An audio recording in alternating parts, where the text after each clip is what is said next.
My dad said, we're not going to have 50, but maybe 100 people here. Well, I teach business administration, and I'm trying to help students visualize what they may be able to do in their lifetime. Because it's hard when you're a kid to think of achieving things. And I said, here in Waverly, we've got stories. We've got stories on farms. We've got stories in shops of people, heroes as I see it in business. They show up every morning. They put in a day's work. They deliver value. They're heroes.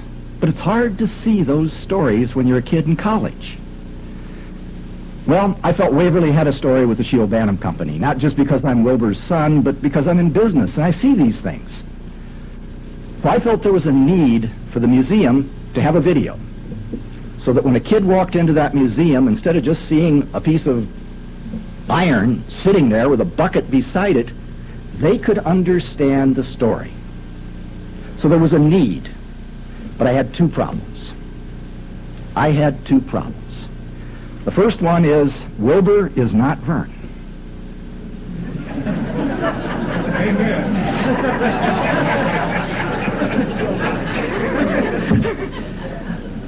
If Vern had wanted, if I talked to Vern, hey, let's do a story, let's do a video. Well, sure, let's do a video. Talk to Wilbur. Oh, I don't know. I don't know. I've been around him long enough to know that means no. But sometimes fate intervenes. And it was the president of Wartburg College that in my mind translated my dream into some reality in a very roundabout way. Because Grant Price, who I'll introduce in a minute, was trying to do a video on the history of Iowa broadcasting, and he wanted to get people that had been involved in Iowa radio in the 30s. And the president of Wartburg College, Vogel, mentioned Wilbur and Vern Shield.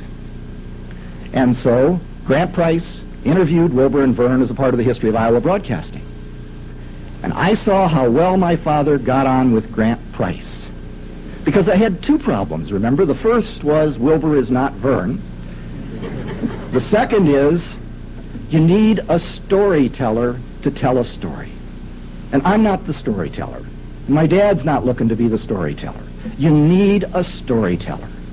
And I looked at Grant Price and I said, we've got our storyteller. It took a little time after that to convince my dad to go along, but as you can see, we've succeeded. And so I want to turn the microphone over to our master storyteller, who looked at this project and said, this story deserves to be told. He threw himself into this project. He digested the history.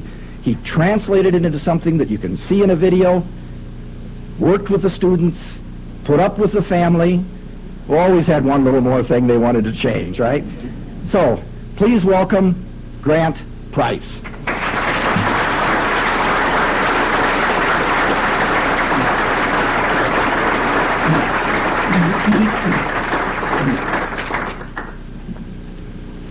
I bring my own cue cards along with me. Could I see the person who brought this wonderful artifact of what we're talking about in here tonight? Would you stand, please, sir? And this, I believe, is the shields from Benton County. Who are you, sir? Big Shield John Shield from Belle Plaine. From Belle Plaine. That's where the Shields family came from, folks. So thank you so much for adding this bit of color to what we're doing here tonight. And thank you both. Thank you for being here. Vern gave that to me a few years ago, and he said, hang that up in your garage, and every time you get in your car, you'll think of me. Well, we're going to... There it is.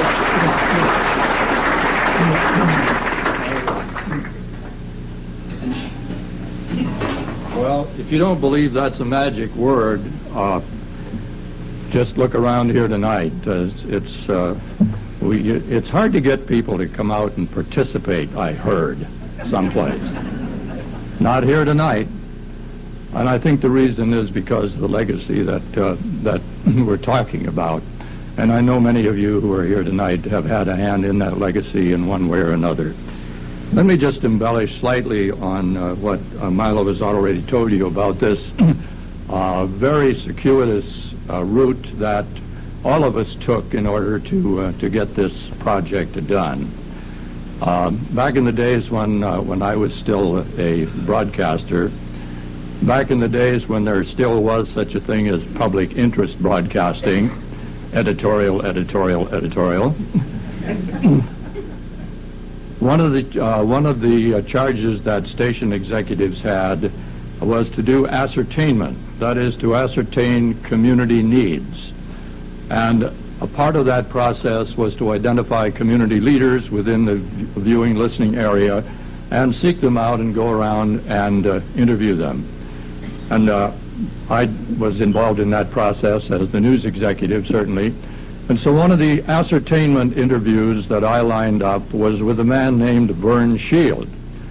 Of course, I knew quite a bit about Vern because he had been retired for many years then, and I identified him primarily with the self-help organization, that wonderful concept that he had for helping third world agriculture. And so I made the trip up to Waverly, and I found the windmill down there on Bremer Avenue, and that's where Vern was, not sitting in an office with a plush chair, but where do you think I found him? In the shop. In the shop. And I didn't find out a hell of a lot about community needs, but I found out a lot about self-help and that wonderful little machine that Vern had conceptualized and put into the mix of that organization. So I knew Vern Shield through that and some later involvement with the self-help organization, but I apologize, Wilbur. Vern didn't tell me about you.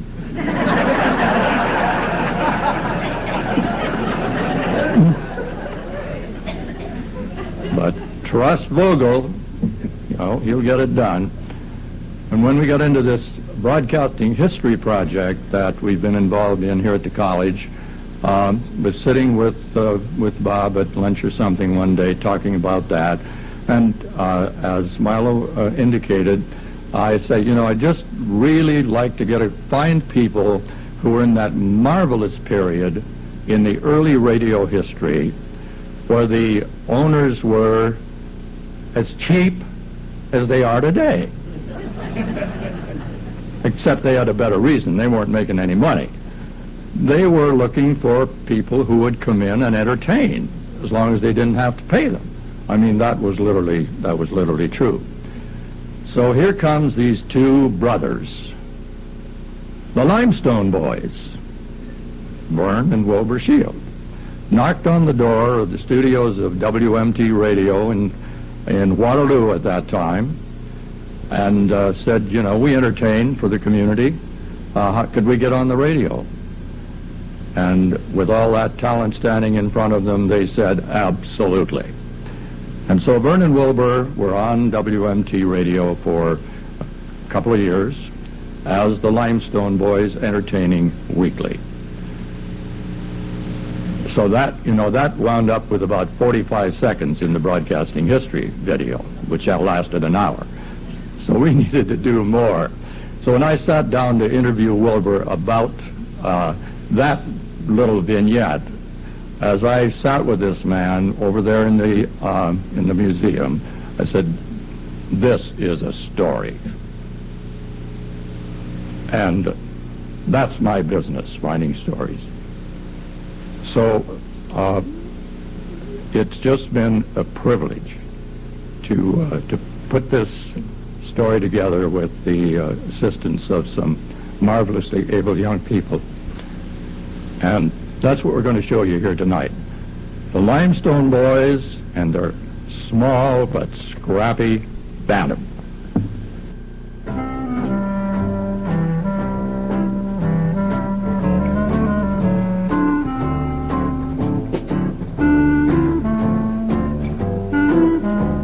Transformation of this collection of used parts into a machine spawned an industry employing 500 people with annual sales of $10 million in less than 2 decades.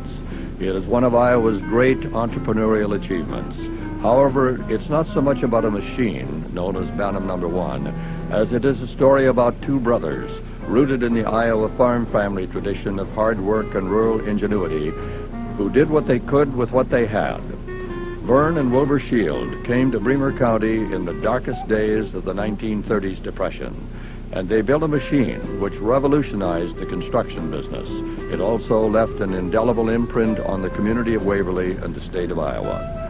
The Limestone Boys is the story of Wilbur and Vern Shield and the Shield Bantam Company. The machines which Shield Bantam manufactured at its Waverly plant and marketed worldwide were identified by the feisty Bantam rooster, which became the company trademark. The small but scrappy Bantam symbolizes the need filled by the Shield invention, a machine for its time.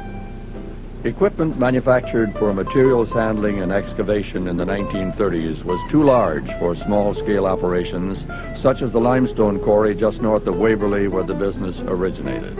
A smaller, mobile, versatile machine which could dig, hoist, and load was the niche which Bantam No. 1 and its successors would fill.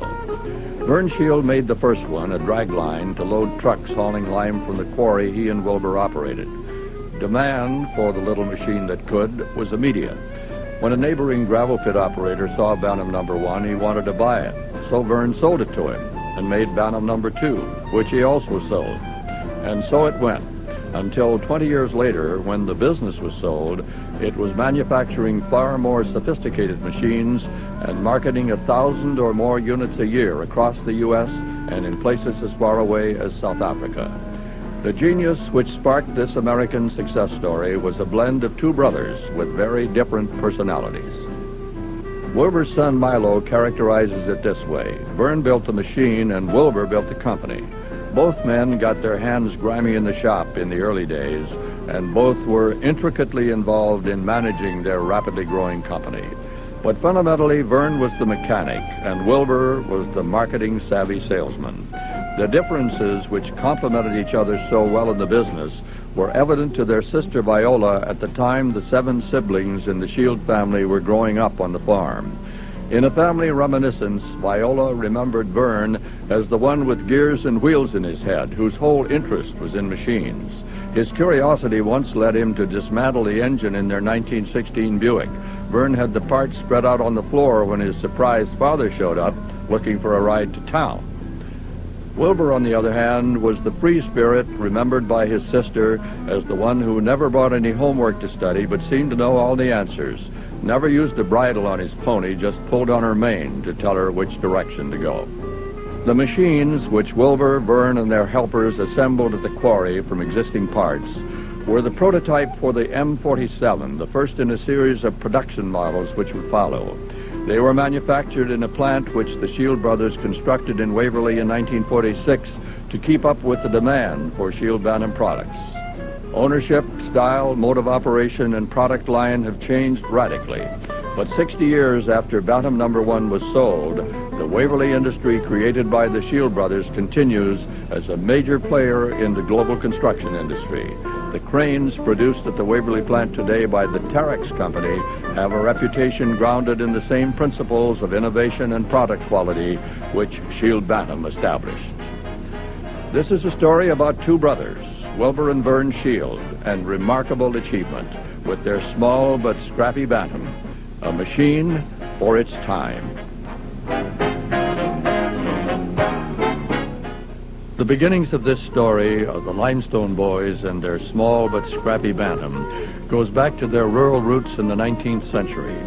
Fred and Emma Shield left Benton County and settled on land near Haywarden in northwest Iowa. In 1902, Vern, their fourth child, was the first born in this house they built on their Sioux County farm. Wilbur, born 7 years later, was next to the youngest of their 7 children. On that pioneer farm, powered by horses and manual labor, the brothers learned the discipline of hard work, which began before breakfast.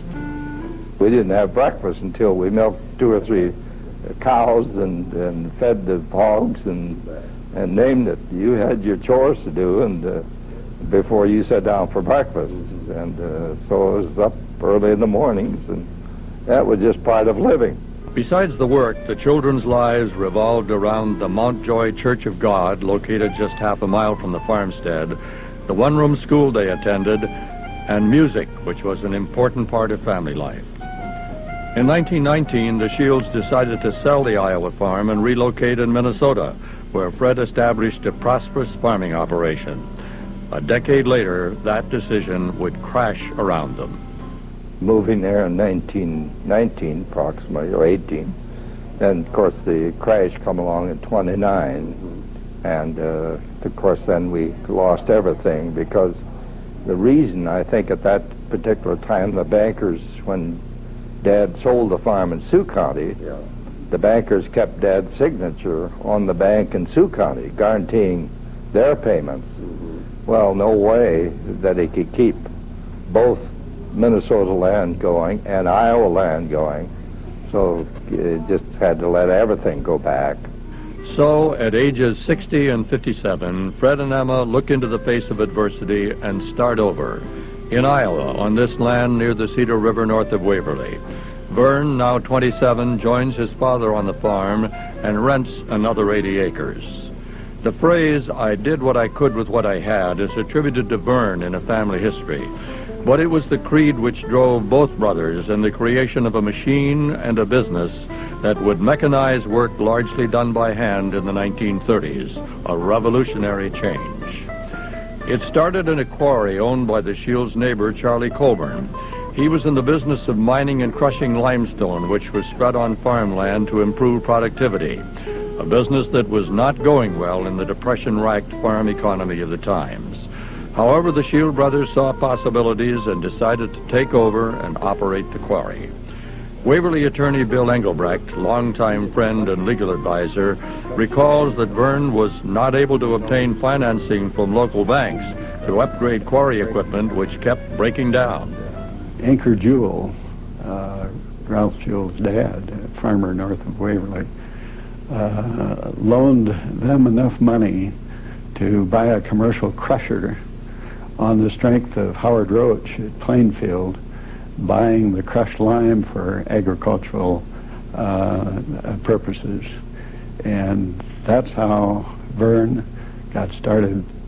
The site where the Shield enterprise started is now largely filled in and produces alfalfa.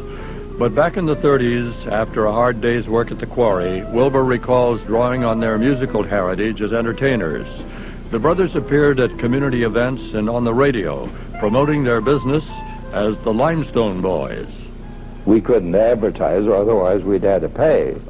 Well, we didn't have money to pay for anything, but they called us the Limestone Boys, and we just left it go at that. We got a little advertising. However, their celebrity was not enough to overcome the tough times, and business was slow at the quarry. Wilbur decided to take his fortunes to Indiana. After being laid off from a factory job, he started a wholesale produce business, using a rented truck, his natural sales ability, and the Shield philosophy: do what you can with what you have. They didn't hardly know a potato from another potato. Didn't realize there was that many varieties of potatoes, but I sold them, and it made, at least I got my money back. Wilbur did better than that. He broadened the potato business into a successful fruit and vegetable wholesale enterprise, serving 20 grocery stores. Back in Iowa, Vern plugged away at the limestone business, which received a shot in the arm from an FDR New Deal program, which offered payments to farmers to improve their land. Trucks lined up as orders for lime jumped from 5 to 150 tons, and it was straining operations at the quarry where most of the work was hand labor. During this time, though, Vern built a small machine for the quarry. He needed a small drag line, and so he got a few used parts together. That was Bantam number 1, now preserved in the Shield Museum in Waverly. Vern fashioned a full 360-degree revolving drag line, scaled to fit his needs. He used what he had: a hoist salvaged from a junkyard, powered by a Ford Model A engine. The machine rotated on a turntable adapted from a Hartpart tractor drive gear, and it was mounted on a used international truck which had 100,000 miles on it. The genius of Vern's invention can be seen in this demonstration of Calvin Koiker's restored 1947 Bantam with Wilbur at the controls. It was its capability to mechanize operations which were being done by hand. With 2 or 3 bites, the Bantam could load a truck in a fraction of the time it took men working with shovels to do it. A gravel pit operator from neighboring Denver saw the first Shield machine and bought it. The second was snapped up by the operator at Sumner, and that generated a new idea. And that gave us the idea, well, there was hundreds of these small gravel pits in Iowa, and we thought, well, they all need a small machine. They have no use for a large, there was larger machines built, Right. but they had no use for a big machine, a lot more expensive. It was a pivotal moment in the development of the Bantam concept into the Shield Bantam Company. It was 1943. Wilbur gave up his wholesale business in Indiana, moved back to Waverly, and the brothers started building Bantams in a small barn which still stands at the quarry site. When we started, and Mr. Holmes, who was a welder, and my brother Vern and I, we built 9 machines the first year we started in this barn. We had to move the cows and whatever else was in the barn, we took over, and this was our factory. At that time, we sold them as fast as we could build them. The next year, they let the cows back in the barn and moved the operation to a new building they constructed at the site. These sketches, hand-drawn by Melvin Holmes, the brothers' first employee, guided assembly of the machines created there. They sold 29 the first year, priced at around $3,000 a unit, and 90-some the year after that. The idea of the small, versatile machine was rapidly catching on. Just grew that fast, which really to keep up with that and get equipment and men space to do those things, it just required working around the clock. We built a fairly good sized building out there at the quarry, but of course as production increased, that building soon was too small. Their conclusion that the building was too small to handle the demand led the brothers into a bold new venture. It would play a key role in America's post-war construction boom and have a major impact on the Waverly community.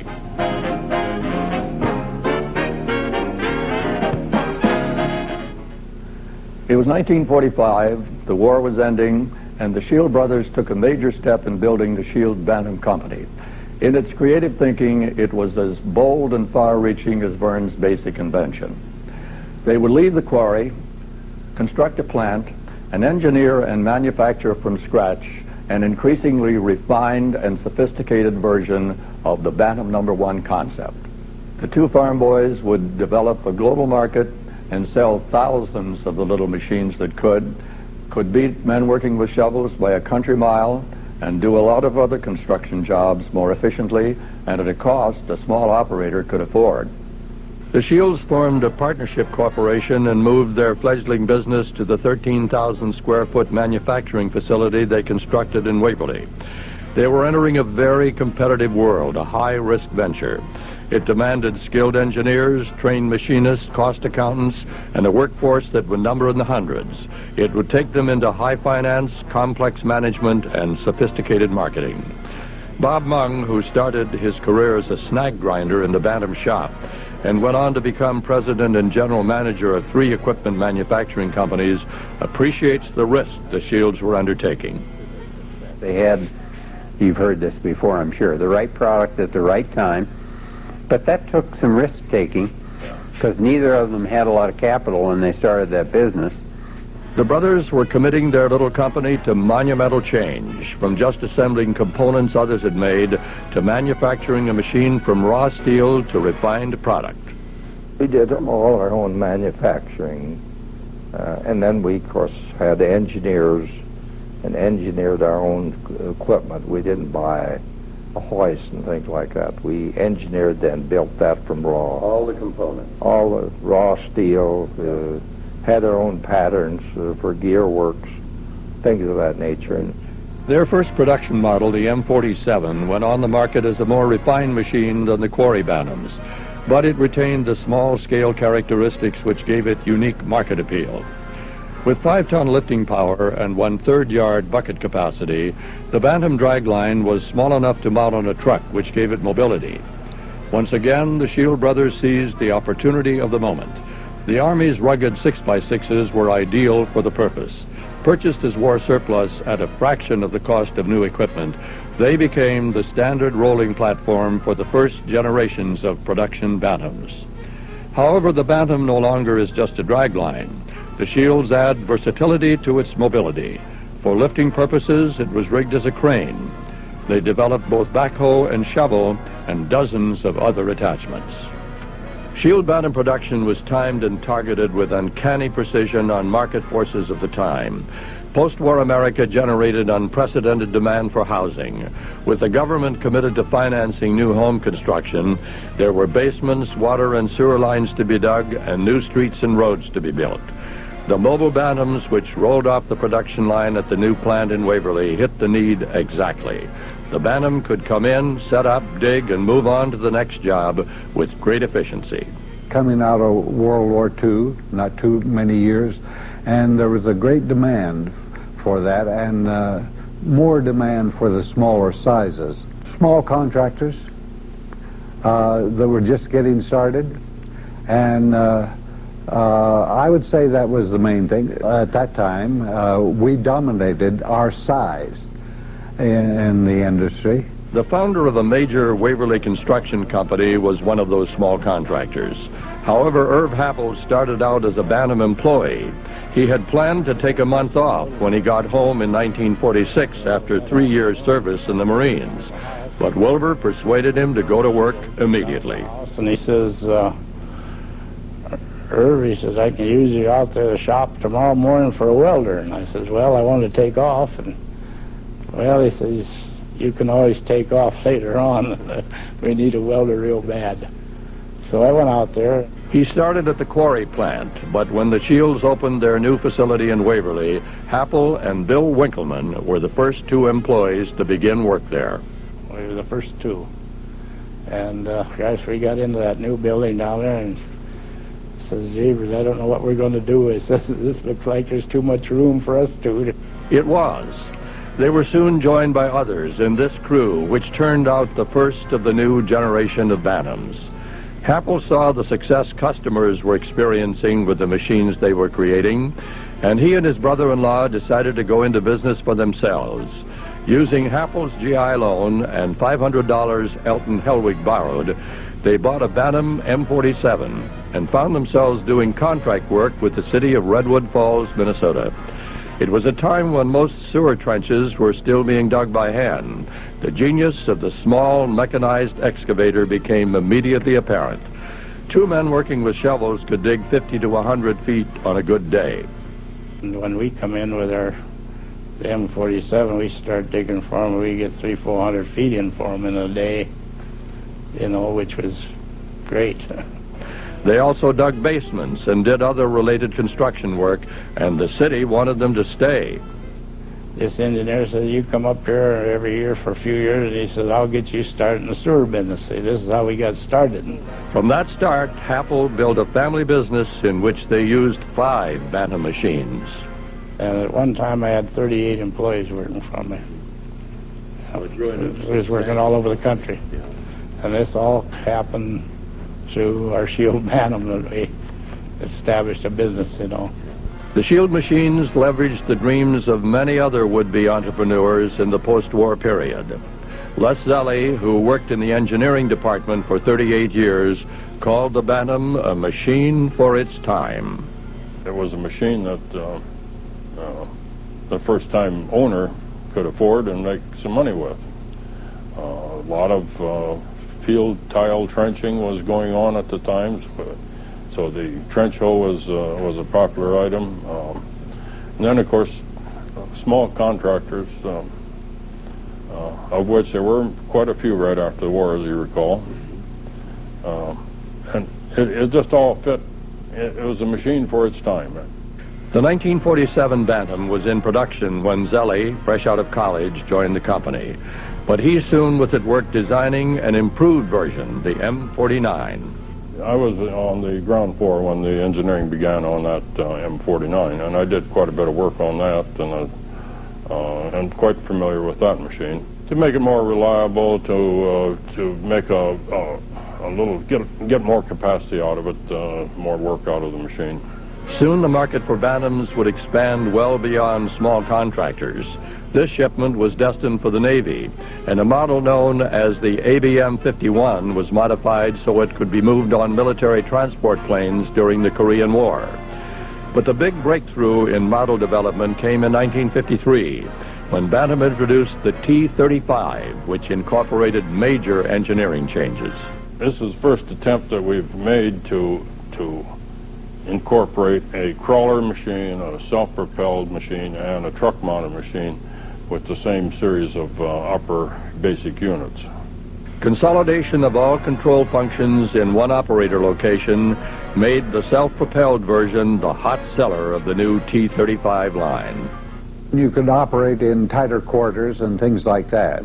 And so it was immediately acceptable to the industry. And I believe maybe we were first in the self-contained unit in our size range. As the Bantams were modified and refined, they also were becoming larger and more powerful.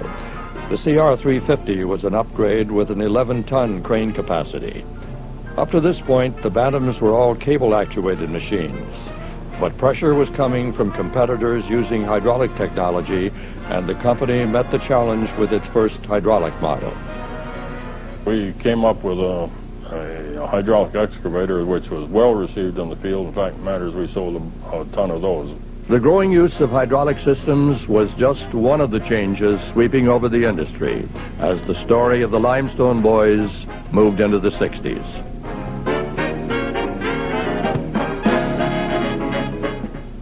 Less than 2 decades had passed since Verne built Bantam No. 1, and the Shield brothers clearly had found a better way. Not just to dig ditches and perform a myriad of other construction jobs, but to sell their ideas and share the fruits of their enterprise with their customers, employees, the community, and the world. Waverly was home to a $10 million a year manufacturing business. In addition to its innovative products, Shield Bantam stressed quality and customer service, and customers responded by the thousands. As they approached the end of the decade of the 50s, Wilbur and Verne celebrated a landmark. 10,000 Bantams had rolled off the production line. Their 500 employees were turning them out at a rate as high as 1,000 units a year, and their market extended well beyond the boundaries of Iowa and the United States. We began to sell a lot of equipment in South America and made many, many trips to South America. So it took you in lots of places that you just never dreamed as a farm boy of ever being there. Both brothers traveled the world and talked up the Bantam, but Wilbur evolved as the point man on marketing and growing the business. He was the one who visualized the small but scrappy Bantam rooster as the symbol which would represent the product. I happened to see this in the Saturday Evening Post. It was an advertising of this Bantam, and I tore out that page and showed it to Verne. I says, "Boy, that's our Bantam," and it was a real proud little fowl. The Shield Bantam logo, which was developed from that idea, would be emblazoned on every machine the company produced and every sales tool used to market the product through the network of distributors the company established in the United States and abroad. Wilbur has a lot of marketing savvy. He had been in the produce business, I believe, before he joined his brother. And I would say in all sincerity, Wilbur made it go. And that takes nothing away from Verne. Verne had a mind that was mechanical. Anything mechanical, he just gravitated toward. I don't think Verne could have done what he did without Wilbur's help. And I don't think Wilbur could have done what he has done without Verne's help. So it was a working relationship. There was one nice thing about the Shield organization. If you had a desire to make an impact on the business, they allowed you to do it. If you have an idea why, they'll listen. Wilbur and Vern were two guys that had come from the farm background, and I think that's very important for the way they managed. They could talk to the lowest guy in the shop, the guy who swept the floors, and also the bankers in Chicago. And so everyone felt as if they were a part of a team. Every Friday, they would have the coffee cart come into the plant. They'd stop production. A local bakery would bring out rolls and coffee, and Wilbur and Vern would tell them where they'd been and how they were doing. Levon McEnany, who worked in the advertising department, recalls the mementos the brothers would bring back to the office staff from their world travels. If Vern or Wilbur had been somewhere on a trip, they would bring us back something like maybe a hanky, a flower. One year they brought us this. I have no idea what year. Another big plus was our van, our sausage wagon, a big long limousine. Picked us up before 8 in the morning, took us home at noon for lunch, picked us up at 1 o'clock, and took us home at 5. The Shield brothers' unique human relations practices also included one of the first profit-sharing plans in the country. Bob Mung recalls its beginning. We sat out under this big maple tree on the grass and listened to Ernest talk about profit sharing. I was so impressed with it. It made a significant impact on me personally, enough so that later on in my career I was able to start 2 profit-sharing plans in 2 different plants that I was president of. It also made a big impact on Shield Bantam employees who saw their stake in the company grow from the profits the business was generating. When we merged, a lot of our employees could walk out there with $50,000, $60,000, $70,000 for their retirement. The Shield Bantam influence spread through the community in many other ways. Bill Engelbrecht characterizes the company as the crown jewel of Waverly industry. It provided quality employment for many hundreds of people over the years, not only in Waverly and the surrounding area. Here comes this homegrown company, and as you said, a better way to make something, and a useful tool, and then the possibility of taking it worldwide, and they did it. And I think a good part of the character and the quality of life in Waverly is this connection that Waverly has. I mean, northeast Iowa, but connected to the whole world. Any worthwhile promotion in the community, the first stop of any fundraiser was the door of Vern and Wilbur Shield.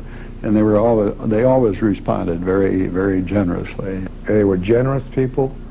They invested back into the community, the college, and the community have benefited in so many ways. By 1955, the 2 farm boys, with 2 close management associates, H.L. Leslie and E.N. Neal, had grown their idea into the world's largest producer of truck-mounted power crane excavators. The next year, in 1956, they took the company public and brought in outside directors. The times were changing, the business was changing, and competition was intensifying. Everything just kept growing. Cranes kept getting larger, and excavators became larger, and the crane tonnage went up to 35. At the same time, Zelli notes, at the other end of the scale, agricultural equipment manufacturers were mounting backhoes and front-end loaders on farm tractors. Kind of shorten up the lower end of the excavator line, and for Bantam, and now it's either real small or seems like the larger ones. There were other changes. The United Auto Workers Union had organized production workers at the plant. Bigness was in the early stages of becoming the watchword of American corporate development. And in 1963, 23 years after Vern built Bantam No. 1, the board of directors voted to merge Shield Bantam with the Coring Company, a manufacturer of large construction equipment. The fitting of the 2 companies seemed to match up very well. And our brother being older, and Mr. Leslie and those who were getting close to retirement, they felt as though I wasn't particularly too excited about the situation because still had quite a few years, but at that time it probably was probably the right thing to be doing. We're a public company, so we had stockholders to consider. And so the business which Wilbur and Vern Shield created passed into the larger corporate world under the ownership of Coring. Later, Coring would be acquired by Terex, a $2 billion corporation headquartered in Connecticut. Terex produces earth-moving, mining, and construction equipment for the U.S. and world market. Today, the plant, which the Shields built on Bremer Avenue, operates as Terex Waverly Operations. In today's world of industrial outsourcing, it assembles hydraulic cranes in a range of 30 to 100 tons and manufactures the booms, which are the most critical components of this type of machine. Leon Deutsch says that emphasis on boom manufacturing makes the Waverly plant the center of excellence for hydraulic cranes in North America. So we have a center of excellence in this plant that there are only 2 or 3 places in North America that make booms like we make booms. Deutsch says the Shield philosophy of quality and service has been carried over from the Bantam days. The emphasis on the quality and the service has been retained. We still have quite a large number of people in this facility that have between 25 and 30 years of service with the company. The Shield brothers' attitude and philosophy did not go away when they left the company in 1963. And so the imprint of these two farm boys who found a better way and had the courage and the enterprise to take their idea to the world clings to the machines which roll out of Waverly today into the global marketplace of the 21st century. These were two men, Robert Vogel says, who knew their roots, and that gave them the freedom to think creatively beyond the limits, to risk and try new things. You know, there is something about knowing where you're from, remembering where you're from, and having a sense of place. And they both had that. You think that that could be a restrictive thing to come from small rural community in Iowa, but actually gave them the freedom to be who they were any place in the world, because they always knew who they were and they knew where they were from. The combination, and Marge and Eileen were in it too, and really a remarkable story. The Shield Bantam Company, a story of remarkable American enterprise and entrepreneurial achievement. Crafted by two extraordinary men, brothers Vern and Wilbur Shield, who, from the roots of their family heritage and values, created a machine for its time, a better way to do a hard job, in a limestone quarry north of Waverly, where the story began. And from the concept embodied in Bantam No. 1, they developed a series of increasingly sophisticated machines that could do more work at less cost. From that, they built a business which became the world's largest manufacturer of truck-mounted crane excavators. They shared the results of their enterprise with their customers, their employees, and their neighbors, and made the world a better place. Thank you, Vern and Wilbur Shield, the Limestone Boys, and your small but scrappy Bantam, proud symbol of the entrepreneurial spirit of Waverly's Shield Bantam Company.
Now let me introduce others that I know, I think and know are here, who participated in the production of the video.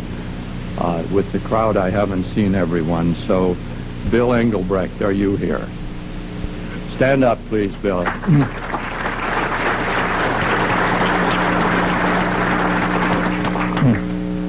Irv Happel, I know, is here. Irv, stand.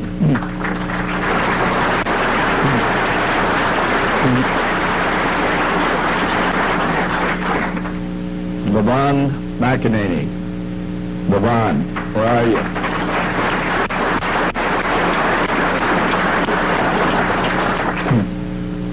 And Leon Deutsch.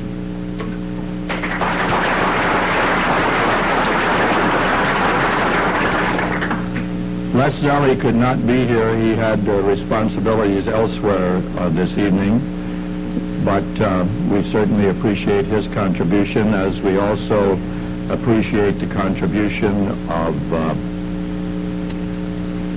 Bob Mung and Bob Vogel. Now, this marvelous M47 that was paraded for us last summer, and to which the owner put in the hands of this reckless young Shield boy to operate, is here tonight. So back from a spectacular performance with the M47 in Las Vegas is Calvin Quaker.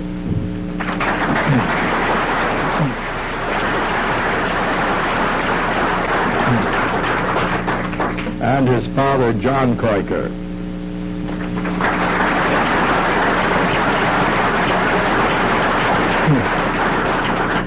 You notice how he rode that running board? Thank you so much, gentlemen. What a marvelous contribution to have that machine. If you look at the brochures that were handed out, this was put together to celebrate the fact that Calvin was invited to bring this marvelously restored 1947 machine to the International Construction Machinery Expo in Las Vegas just about a month ago. And a lot of folks were pretty impressed by what they saw out there, from what I hear, Calvin. So thank you for doing that. The representative of the Melvin Holmes family is here tonight. Would you stand, please, ma'am? And would you say your name, please? And you are his daughter. So say thanks to the Melvin Holmes family.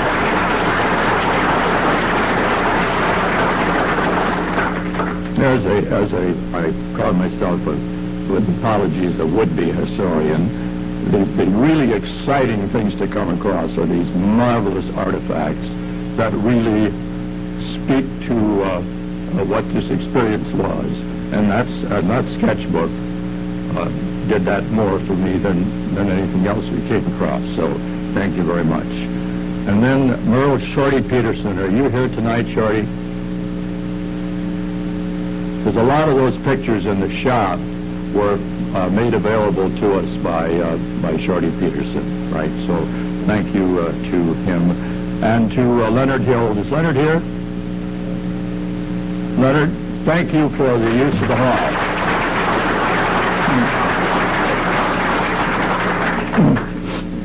Now, I suppose you all know, as Garrison Keeler says, that all Wartburg students are above average. Of course. And then there are some Wartburg students who are above average. And I want to introduce you to some of them here tonight. So would Randy Schumacher and Jessica McIninch come forward, please? And is Alyssa Connell here? I have not seen her. Believe Alyssa may have been consigned to her work duties tonight. These two young people, along with Alyssa's contribution, did the marvelous video work that you saw demonstrated in that video tonight. So please thank them.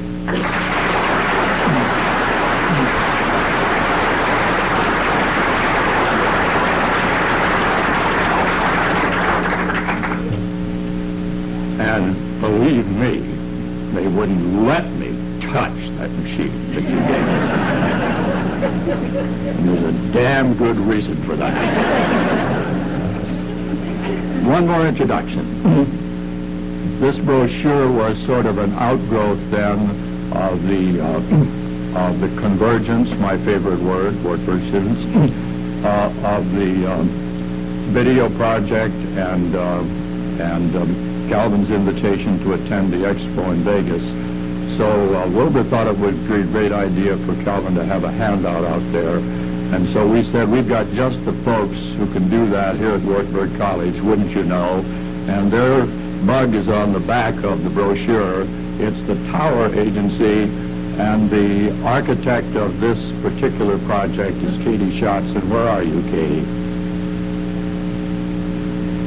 Did she leave on us?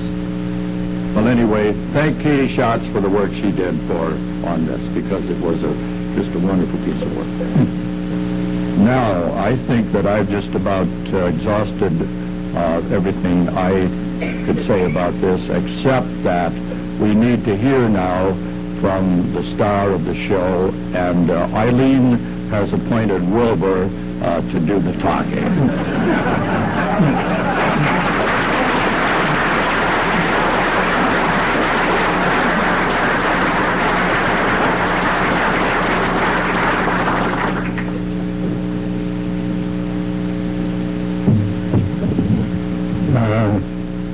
We want to clear the house in a hurry.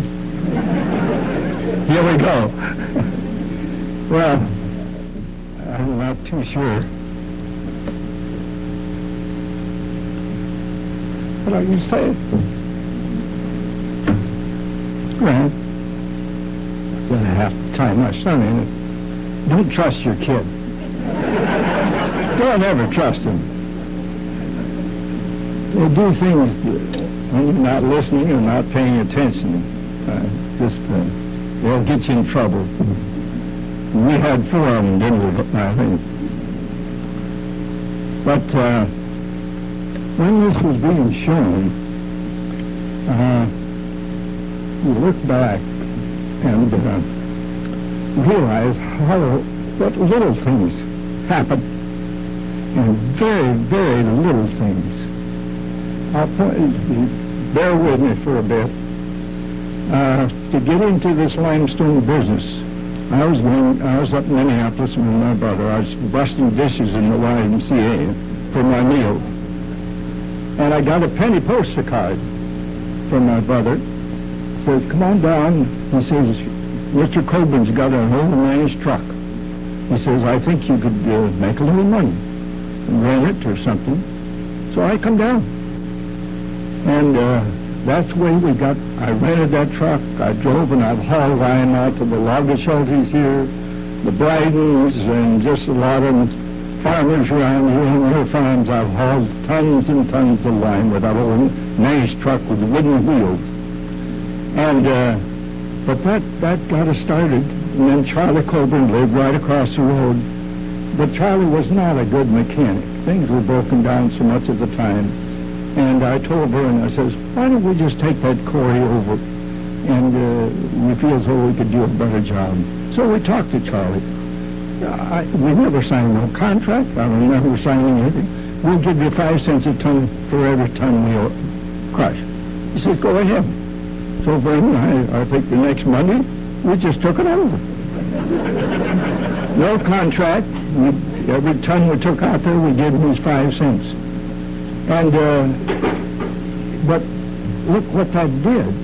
You know, if we wouldn't have done that, or that penny poster card wasn't mailed, just how simple can you get? That's the reason I'm here. How simple can you get? But emphasize the little things. You just don't have to have go into doing something and have to have thousands of dollars in your pocket. You just don't. If you just work, and really we worked, but everybody worked. It wasn't just a few. Everybody was working, and some of you folks I see out there, limestone have hauled on their farms. We appreciate yours. But this gentleman here, Calvin, was here in our city twice, and that M47, that there again, that was really, when I look back, that really started the company. Because before we was buying a hoist from construction machinery in Waterloo and buying a motor and trying to build a mainframe, few things like that. But then the M47, we engineered that from the trunnion base up. And that was our own design, which was a beautiful piece of equipment, did a lot of work. Plus then you kept every year or two, you had to keep the engineers busy, so we had to engineer the M47. But then we kept increasing and increasing. And as the story goes, well, at the time probably come to merge. Sure, like I said, I wasn't too excited about it, but when you look back, it was a good fit. There was no problem with that. I mean, you just wasn't ready to give up, so to speak. And now that we have the Terex company on the east side of town, we're happy that they're there. They're using the facilities for what it's built for. And that, there again, it's a big building out there, a lot of floor space, but the type of equipment to use in a place like that had to be what new builds and bands and what Terex is doing today. Had many overstructures things, I think. So we're very proud of their being used facilities the way they are. Well, thanks again for coming, but one thing, they advertise this as a premiere. I thought Hollywood had that. Right? Where do you think you are? Well, there's always something I always see it on TV, there's always something you do in a premiere. Could you be able to stand up, Grant?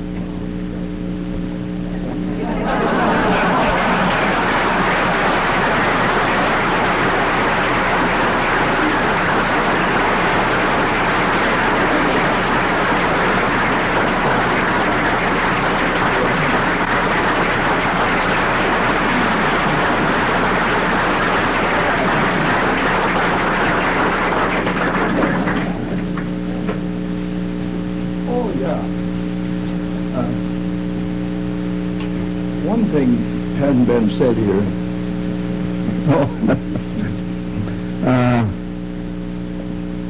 Still, the most important people haven't stood up yet. These are band employees.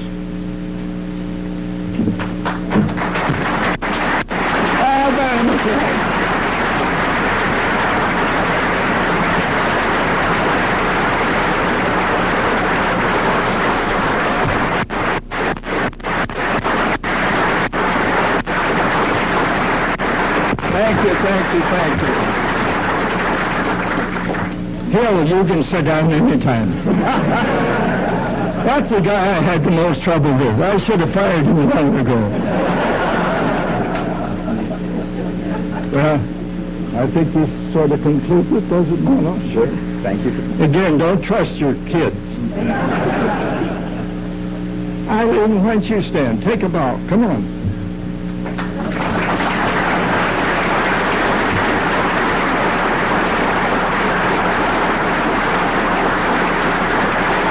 Do I have the wives of the guys that are deceased, the wives of the guys that are deceased, or band employee guys? I don't know. Another thing happened when I was when we were living in Indiana. We had two boys at that time, and we decided to, Vern and I, to start the company. And of course, I had a good wholesale business going. I serviced about 20 grocery stores 6 days every morning, 6 days a week. Get up and go to Indianapolis at 2 or 3 o'clock in the morning and get a load of fresh stuff. And did that for 10 years. So that was not easy, but it was a good business. But then when we decided to go... Who decided? Huh? Who decided? Quit jabbing him. Let me tell you what you said. Oh, I didn't do that. Yes. Yeah, word for word. He said, I didn't want to go because he had built us a new house and we had a lot of young married friends and I wanted to stay there. And he says to me, I'm going. Are you coming or not? That's exactly what he said. Oh, now, see, it wasn't that clear. I don't sew, I don't knit. I stayed up all night crying and knitting a little rug for our bathroom. I didn't want to come. Now I wouldn't be anywhere else. The wonderful bunch of people. Waverly has been very, very good to us. Thanks again. And I'm going to stay with him. We've just celebrated 64 years of marriage. Yeah.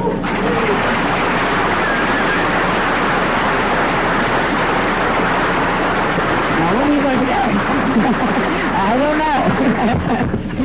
know. Every time she says that, I say 64 long grinding years. Well, sometimes... We're very happy. We have 4 boys, all active in different types of businesses. None of them got into the machinery business. But so, again, thanks for coming out this evening. I didn't know who was going to fill the auditorium. I think they're planning little refreshments out there. If they don't run out. If they don't run out. So, anything else? Good night, everybody. Thanks again.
And you'll be the one who's left missing me. Yeah! This time I'ma let it all come out. This time I'ma stand up and shout. I'ma do things my way. It's my way on the highway. This time I'ma let it all come out. This time I'ma stand up and shout. I'ma do things my way. It's my way on the highway. Someday you'll see things my way. 'Cause you never know when you're gonna go. Someday you'll see things my way. 'Cause you never know.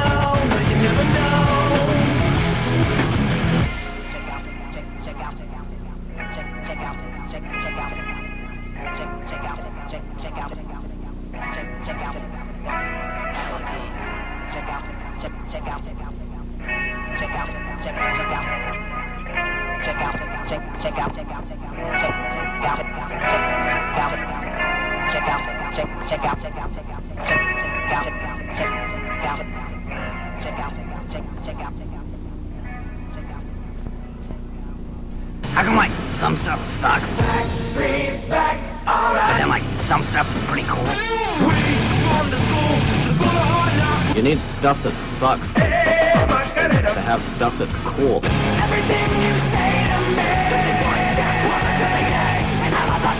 But then, you know, like, breaking stuff is cool. Music that doesn't suck. 89.1 KWAR, The One. Kiss me, baby, one more time. Back to fuck.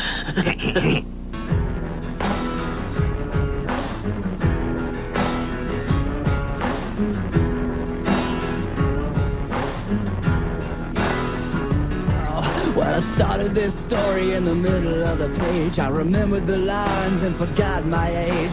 When somebody said my attitude was snotty, that's when you call and say get out tonight. I catch a late night movie on a late night flight. I'll be getting real drunk and making fun of everybody. Ain't nobody gonna get me down. Something must have gone around. Hey, you can stick that sign up your ass. The one that says it won't last. My sugar buzz is growing higher and higher every day. Your sarcasm cuts like a knife. I have the time of my life. My sugar buzz is growing higher and higher every day.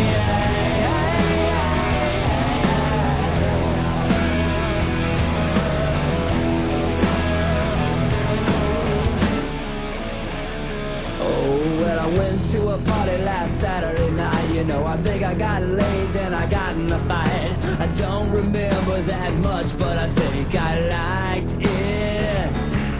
I saw some band called Roses and Stocky, and they brought back the rock, and the singer was cocky. 2 years later, I'm sure they'll forget about it. Ain't nobody gonna get me down. Something must have gone around. Yeah, you can stick that sign up your ass. The one that says it won't last. My sugar buzz is growing higher and higher every day. Your sarcasm cuts like a knife. I'll have the time of my life. My sugar buzz is growing higher and higher every day.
The One, The One, The One, The One, The One.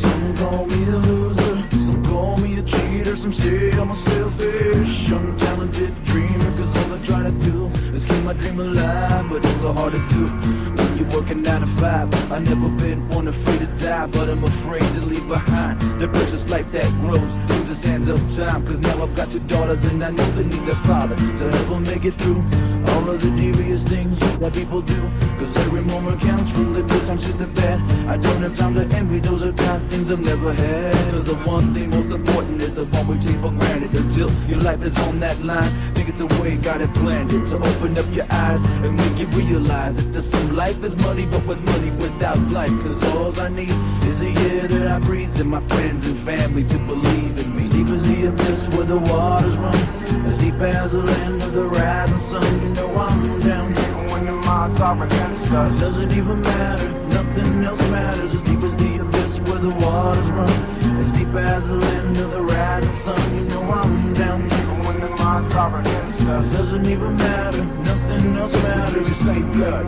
we cry the same tears. We have the same fears, we pass the same years. We see the same stars under the same sky. We pass the same time, we all live and die.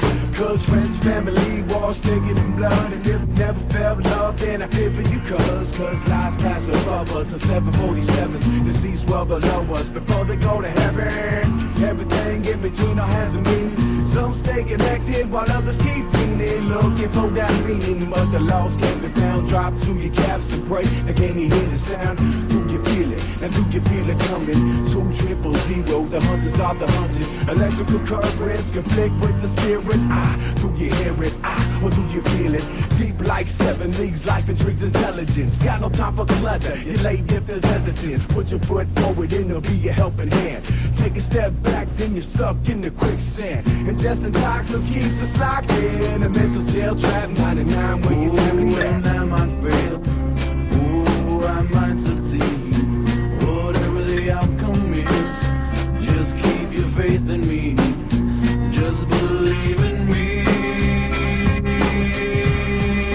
And I will be there. As deep as the abyss where the waters run. As deep as the land of the rising sun. You know I'm down here when the minds are against us. Doesn't even matter, nothing else matters. As deep as the abyss where the waters run. As deep as the land of the rising sun. You know I'm down here when the minds are against us. Doesn't even matter, nothing else matters. As deep as the abyss where the waters run. As deep as the land of the rising sun. You know I'm down here when the minds are against us. Doesn't even matter, nothing else matters. As deep as the abyss where the waters run. As deep as the land of the rising sun. You know I'm down here when the minds are against us. Doesn't even matter, nothing else matters.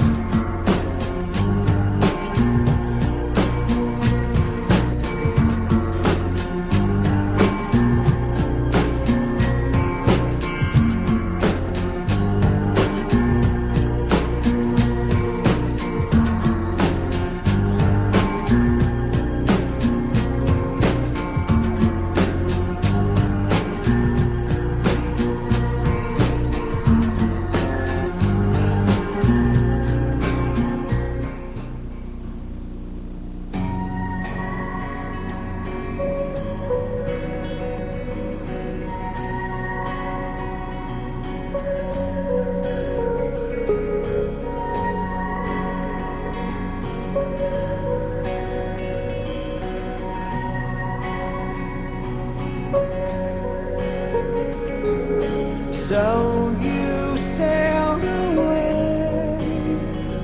into a gray sky morning. Now I'm here to stay. Love can be so boring. Nothing's quite the same now. I just say your name now, but it's not so bad. You're only the best I ever had. You don't want me back. You're just the best I ever